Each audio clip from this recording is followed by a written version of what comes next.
cunts, don't forget to click the subscribe button. And then they could have sold that package to Sony. They could have sold that package to Fox. Right. And whoever else. Larger multiples, yeah. Correct. However, the chief creative officer of DreamWorks was the one that got fired from Disney. Yeah. Because he was running a tight ship, and they didn't want him when Pixar was supposed to kick in. So he had a grudge on the whole situation. Well, and when you're working for public companies like Disney, you're not supposed to have grudges. You're supposed to be looking out for the shareholders' best interest. But we all know we're more or less human. I'm less human than most, but but that's why these big acquisitions and even small acquisitions on a lesser level, you have to take into consideration personalities. Now, and when I'm doing it, because I'm slam bam, thank you, ma'am, I'm not as interested in the personalities. Because I know if I keep on searching, I put more prospects in my sales funnel, I'm going to find people that I don't have to hold their hand, and I don't have to do this, and I don't have to do that. And I learned early on that the more deals I did, the more wealth I created for myself, and without holding hands with a prospective seller. And that's my personality. I don't like holding hands anyway. I'm not a foreplay kind of guy. And it worked. It worked. And then, but the Pixar, because it was, I'm just explaining to the other group, the board of directors of a Disney, vis-a-vis the dilution with Pixar, potential Pixar acquisition, the board's going to ask themselves 2 or 3 questions. Number one, are we having to come out of my pocket with money, cash? Either cash that we have in the bank or draw down on our overdraft line of credit.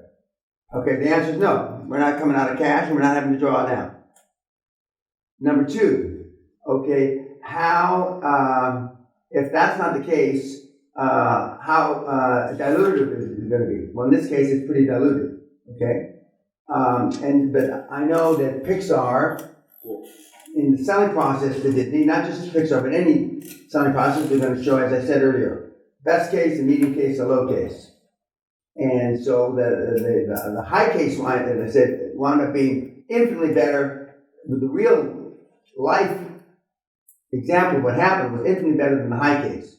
But most of the directors, if they've got any experience whatsoever, they're saying, well, if it's just an average case, or let's be pessimistic a little bit, and if it's a worst case, does it still make sense? Well, because they were not really in the animation business, they were struggling, and they had results, and the last few movies they made were dog shit, more or less, and the movies that Pixar made, and DreamWorks on a lesser scale, were better than theirs. They swallowed their pride, and how many years would it take us to be another Pixar? Right. Never. And how much money are you going to spend? And how much money are you going to spend? Yeah. And that's why buying revenue, you don't know how much money they spent. You buy a 7-Eleven, and it's doing $5 million a year, which would be the biggest 7-Eleven in the world.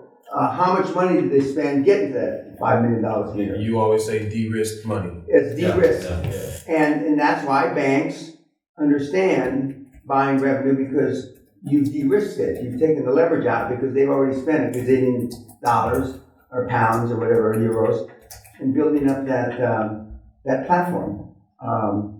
But for Disney, the biggest thing they had to get over was the fact that the multiple dilution, but they weren't having to put up any money.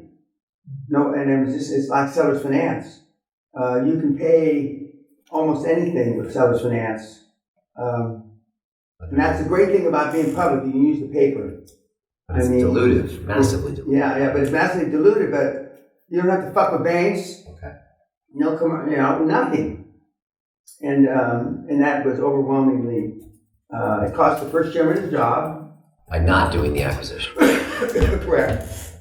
And at that time, even though Steve had been thrown out of Apple, there was still magic about it. Right. There was still magic, and everybody knew it.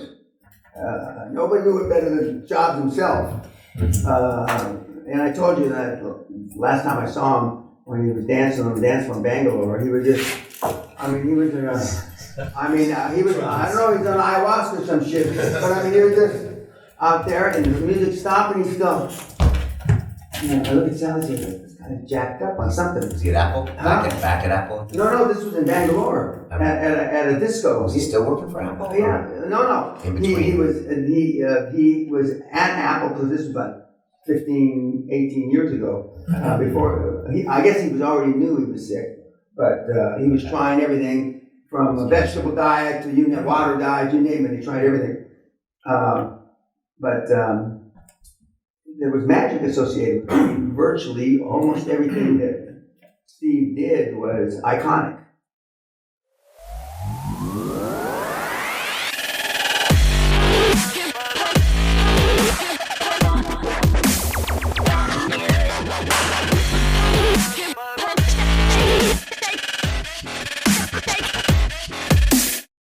And so they wanted that Pixar, but it even took him 10 years. He bought it for $10 million. He put in $50 million more. It even took him 10 years. Right. Mm-hmm. Yeah. The premium for that, like we saw with RJR Nabisco. How do you know when it's ego involved versus premium? They paid 46-1 for this.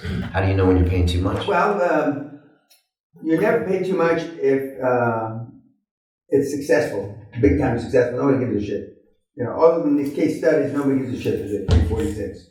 So initially, the track record was they had 3.2 billion already made with the movies. Mm-hmm. But please, we shouldn't disconsider the fact that Disney, being having the experience and the platforms they had, they saw revenue in all the other areas: theme parks, merchandise, sequels, because sequels was part of the deal. Yeah, but not only did Disney have a distribution arm, they had, as he's alluding to, not just the movie distribution. They had merchandise. They had merchandise that was unbelievable. So compare it, if you saw that there's a table there, Pixar, Disney, and DreamWorks, Fox. There's a big difference between how the deals were arranged and the capability of Fox to distribute DreamWorks versus Disney. There's little or no comparison because Fox didn't have this price might have looked big or highly diluted or whatever you want to call it, but I'm sure the company has very well evaluated. Yeah, but nobody had to come up with any money. Nobody had. They didn't have to draw down on the cash reserves or their overdraft. And the decision-making process is you can almost pay anything with seller finance. You don't give a shit. Okay, and so paying for that great dilution, the upside was too alluring to Disney, but several of the Disney board members hated the idea, not hated enough to vote against it, but hated the idea because now we got to learn new shit.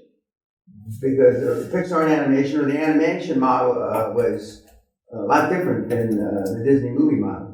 They went from making Davy Crockett at the Alamo to animation, and everybody at the Disney side, they all underestimated how long it was going to take. And from an ego, they started cartoons, Disney, the little stick, Minnie Mouse, Mickey Mouse, and now they're gonna these guys wearing flip flops are coming in. But it was a great acquisition. It was a great acquisition. But just from a number point of view, I wouldn't have done it because I don't believe that you're going to be 50 times better than best case. I've been around too long. That happens once in a career. Well, it happened. Right. See, I take low case and I look at, does it make money at low case, worst case? And if it does, and I look at the assumptions, I don't know, this looks good. But Can the shareholders sue you because this is a big dilution and it fails? Can they sue absolutely. You? Okay, so there are ramifications, and you get diluted as a board member in any equity holder. You just lost a quarter of your equity on this deal, Yeah. or More than that. more. It's chunky. Yeah, of course you can sue. Okay. Of course you can But the sue. decision is made faster because there's no banks. Yeah. The board just I mean, says yes. they could make that decision over a weekend. Wow. So Steve got around 130 million Disney shares, which was like 7.7% of the I company. believe he was the biggest shareholder. Yeah. He was the Well, biggest single because shareholder. after him was BlackRock with 7.6, and then Vanguard with 7.5, and then the rest. Yeah. Yeah, so there's a big board there for this. Oh yeah, well, I mean, the big company boards, it's not unusual for them to have 15, 20 people on the board. And the gigs, the last year or two at big law firms and the last year or two before you retire at big accounting firms, they allow you time to feather your nest, to go out and get board positions. In the old days, before Anderson blew up, because nobody put their retiring partners in better places than Arthur Anderson. But after that blew up, then all the big eight at that time had placement offices specifically for placing their retiring partners. So you would go out and you would get 5, 6, 7 board seats that would pay between 150 and 250 grand a seat to go to 2 to 4 meetings a year, and they would make significantly more money than they did as a partner, as a senior partner. And now, in those days, those are the guys that we recruited. But now, the biggest thing these retiring partners have to get over is that they're not going to get any money from us until we do deals and are cash flowing substantially, other than on the transactions. And but they get the model better than most of the kids get the model. And Anderson doesn't do that anymore. Anderson's out of business.